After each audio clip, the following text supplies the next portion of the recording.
Gardening से। तो आए हम अपने गार्डनिंग के अंदर क्यारी को बनाएंगे। तो ये मेरे पास एक लकड़ी पड़ी हुई थी, ये दरवाज़ा है लकड़ी का, तो इसके दो पल्ले होते हैं। तो एक पल्ला ये इधर पड़ा हुआ है, एक पल्ला मैंने दूसरी तरफ रखा हुआ है। इस पल्ले को हम क्यारी बनाएंगे।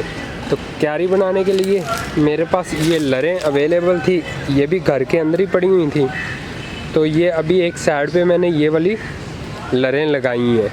तो अभी मैं वो मज़ीद ऊपर लेके आया हूँ लरें, वो हम इस साइड पे लगाएंगे, इस साइड पे, फिर देन हम इन साइड्स पे लगाएंगे छोटी छोटी लरें काट कर। ये अगर आप नोट करें तो मैंने ये दीवारों के ऊपर पूरा इस फट्टे को रख दिया और इस साइड पे मैं एक एक ईंट दे दूँगा इसके नीचे, ताकि इसका जो आधा वज़न है वो हमारी दीवारों के ऊपर पड़ा रहे। अभी शुरू करते हैं काम को।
ये व्यूअर्स हमारी क्यारी तैयार हो चुकी है।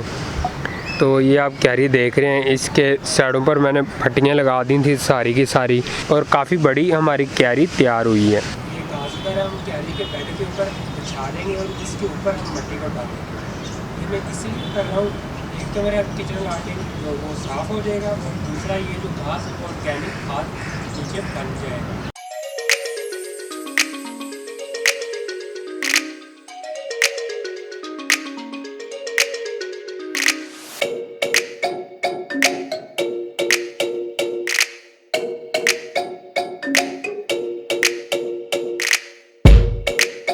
व्यूअर्स मैंने क्यारी के अंदर मट्टी को डाल दिया और मट्टी को तकरीबन इसको सीधा कर दिया, और इसके अंदर मट्टी के काफ़ी ज़्यादा ढेले भी हैं अगर आप नोट करें तो।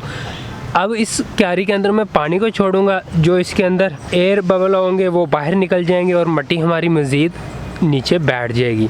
इतना ज़्यादा भी पानी नहीं छोड़ना और कम भी नहीं छोड़ना, तकरीबन एक, जैसे हम तरोका पानी का देते हैं एक दे के फिर आप देन उसके ऊपर दूसरा दे दें, उतना पानी काफ़ी होगा। और एक दिन छोड़कर दूसरे